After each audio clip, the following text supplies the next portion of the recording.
This is Jocelyn's flower bed here. Look at that, so pretty. And a tomato plant right on the side of it. I kind of like how the tomato plant blends in with it. It looks really pretty. What are you going to make with those? Fermented pickles. How are your squash? Oh, look! Pumpkin! Picking up squash.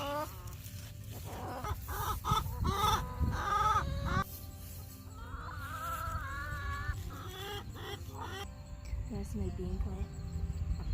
Yeah. It's too crazy. Look at this pumpkin in here. I can't wait to eat it. Yeah, Make a pumpkin soup. Have y'all had pumpkin soup before? It's really good. There's another one. This is Jocelyn's bean plant. It's growing up a post that we use for electric wire fence, but we're obviously not using it. What are you gonna do with those flowers? Put them in a vase. They're so pretty. Farmer Joe getting some eggs. I wonder if they laid more and whatever that is came in and stole some. With a golf stick. I use it to scare the rooster off. Oh, you don't hit them though, right? No, I just put them like that. Here's my volunteer tomato plant for the fall season. One over here needs to be pruned. This is the bell pepper plant. I planted this in the spring and it just so happens to be doing really good in the fall. So Jocelyn's going to be watering this and taking care of it and bringing in some bell peppers, hopefully really nice big ones. Another tomato plant. I'm not sure where this came from. That's new. This one behind me needs to be treated for some stuff, obviously.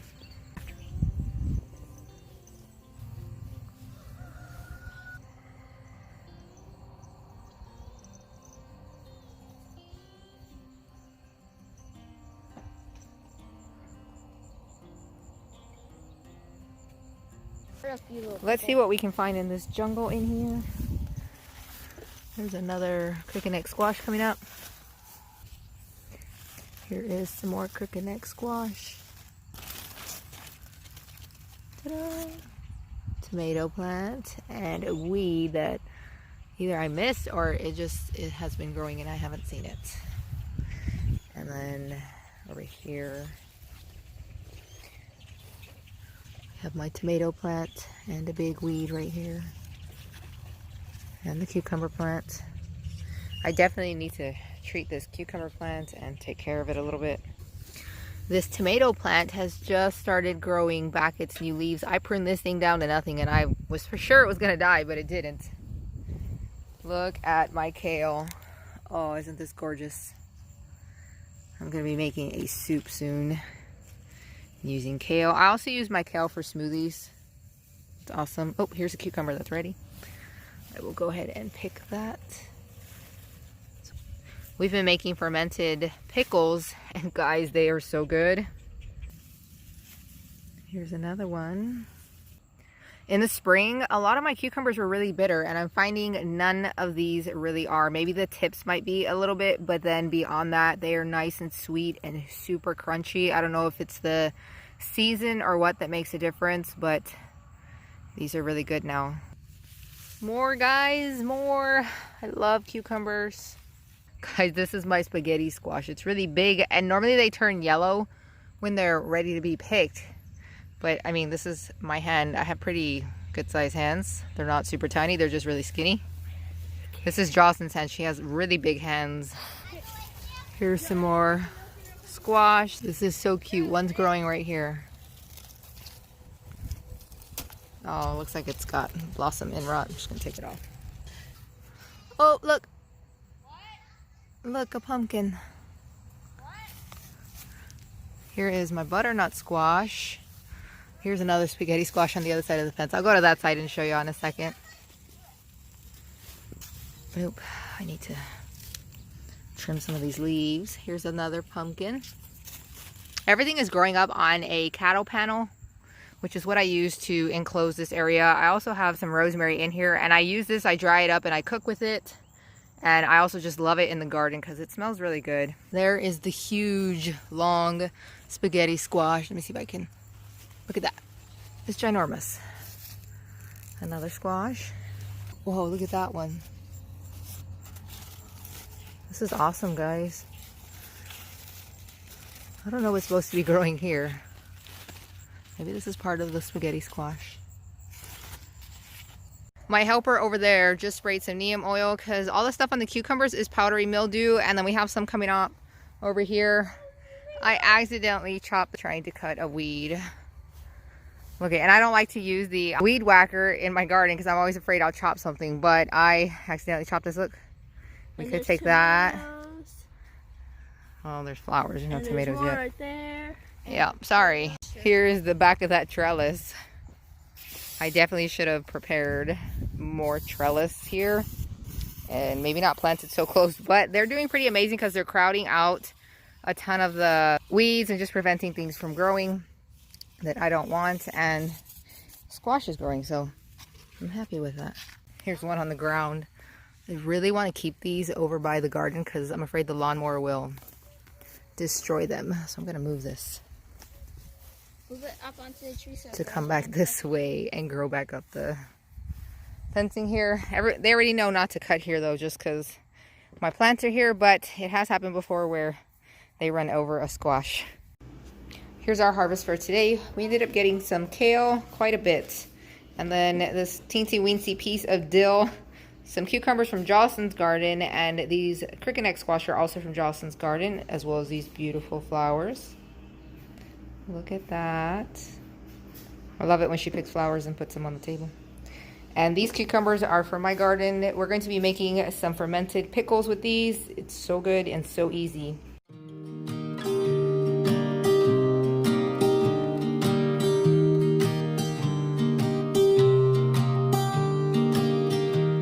I was never the one to write up a song for just anyone. I was always the one to find myself lost in old conversations. Oh, 'cause I've always been told that things will unfold if you keep on waiting. But then you came along and proved me all wrong. I was so mistaken, 'cause you glue all the pieces back together. Yeah, you take all my wrongs and make them better. Yeah, you're making me wanna try forever. And I feel so free, oh my sweet baby. This is my favorite time to cook, when my house is quiet still and you can hear the sizzling of the food when it hits the oil. I love the sound. I decided I wanted to eat a ton of vegetables for my breakfast and something that was full of flavor, so I ended up sauteing up this full plate of vegetables, and don't worry, I didn't eat this all in one sitting, but this came out super good. I'll post down in the description exactly what went into this pan. It was so easy, so good. You have to try this. And once I was done cooking my vegetables, I went ahead and cooked some meat. Now, I don't know what I was thinking. It was just like I want to make one thing after another, and so I used the same pan, and this took me like an hour to make. So here's my ground beef, and what I did was I put some oil and I sauteed my spices, and guys, this enhanced the flavor so much. It was totally worth doing it this way. And I finished cooking my sausage, and then I decided I wanted potatoes on the side, and I was really making those for the kids, so I went ahead and cooked them up, but I didn't realize they were eating something else, and so they didn't even eat my potatoes at first. I ended up eating this whole meal by myself. Mostly Jedediah had a little bit, but yeah, it was totally my breakfast. And after I made my potatoes, this is about when the house started getting loud because people started waking up, and so I put on some music for you guys because I didn't think you wanted to hear anyone screaming and all the chaos. I was enjoying the quiet when I was watching this, and I was like, oh, I'm just gonna add some music because this was so nice. Not that I don't enjoy my kids or the noise they make, it's just I love them, and so I feel like not everybody else would appreciate their noise like I do. And I decided to make some eggs too with my breakfast, and I just scrambled them up, and that was the last thing that I made before I went and sat down to eat. And I told you I was making everything in this one pan. This is totally not feasible for a large family to cook this way. We cook a ton of food at one time when we eat, and so we definitely use like 3 or 4 pans for one meal, and It's totally acceptable for our family. It's just, I didn't realize how long it would take to make all this stuff using only one pan. And even though there were less dishes, I don't feel like wasting that much time was worth it. Next time I will grab my 3 or 4 pans and cook my breakfast.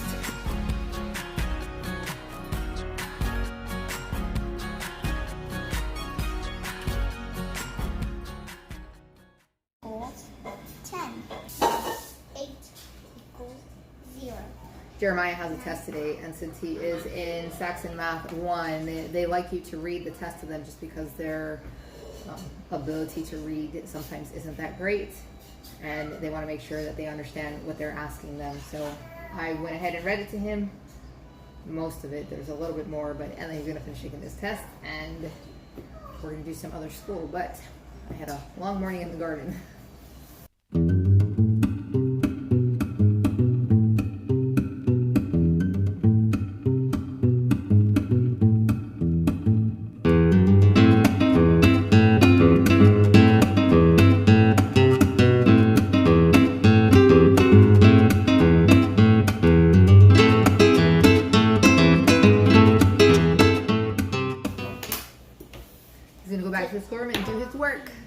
We just finished Jeremiah's handwriting, and I realized today that I have not picked up with him on spelling words. He just recently learned how to read, maybe for like just a couple of months now, and where he's actually fluently reading. And so now I'm going to be introducing some spelling words, and I just went online and found a group of spelling word lists because My Father's World recommends using, I think it's called either Spelling Power or Spelling by Sound and Structure. And I have the Spelling by Sound and Structure teacher or the grading part only, and I don't have the student's book. So I just went ahead and went online and found a list of words that he's going to be learning. And I'm going to start him off with 5 since we're in the middle of the week already. It's already Wednesday. So he'll study them for the next few days. But Jeremiah has a really good memory. He's kind of sharp.